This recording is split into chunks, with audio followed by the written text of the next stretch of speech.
आपका स्वागत है महादेव के चैनल में। तो आज हम जानेंगे कि स्याहू क्या होता है और इसकी कथा। तो चलिए, जानने से पहले वीडियो को लाइक, चैनल को सब्सक्राइब कर दीजिए। तो जानते हैं कि स्याहू क्या होता है। तो स्याहू लॉकेट चांदी का बना होता है। इसे अहोई अष्टमी के दिन रोली का टीका लगाकर पूजन करने के बाद ही पहना जाता है। इसे कलावा या मोली में पिरोकर पहना जाता है। यह धागा रक्षा सूत्र की तरह काम करता है। इसके अलावा माला में हर साल एक चांदी की मोती बढ़ाकर पहनने का नियम है। शाम को जब तारे निकलते हैं तो पूजा करते हैं और अर्घ देकर व्रत खोलते हैं। तो चलिए, अहोई अष्टमी की व्रत कथा शुरू करते हैं। एक समय एक नगर में एक साहूकार रहता था। उसके 7 बेटे, बहुएं और एक बेटी थी। दीपावली से कुछ दिन पहले उसकी बेटी अपनी भाभीयों संग घर की लिपाई के लिए जंगल से साफ मिट्टी लेने गई। जंगल में मिट्टी निकालते वक्त खुरपी से एक स्याहू का बच्चा मर गया। इस घटना से दुखी होकर स्याहू की माता ने साहूकार की बेटी को कभी भी मां ना बनने का शाप दे दिया। इस शाप के प्रभाव से साहूकार की बेटी की कोख बंध गई।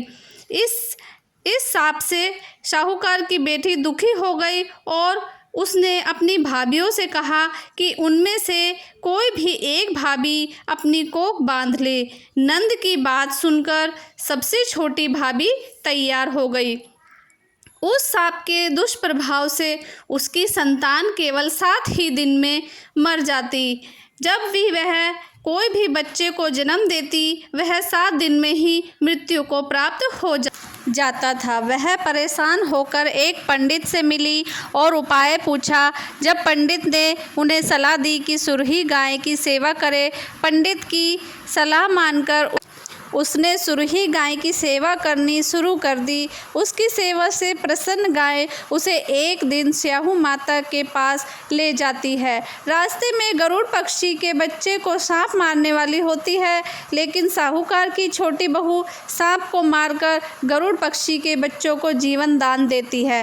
तब तक उस गरुड़ पक्षी की माँ आ जाती है। वह पूरी घटना सुनने के बाद उससे प्रभावित होती है और उसे स्याहू की माता के पास ले जाती है। स्याहू की माता जब साहूकार की छोटी बहू की परोपकार और सेवा भाव की बातें सुनती हैं तो प्रसन्न होती हैं। फिर उसे 7 संतान की माता होने का आशीर्वाद देती हैं।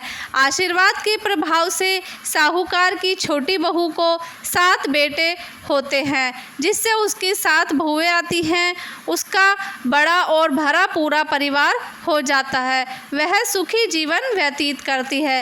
हे स्याहू माता, ऐसे ही सबके बच्चों को सही सलामत रखना और सुखी जीवन देना।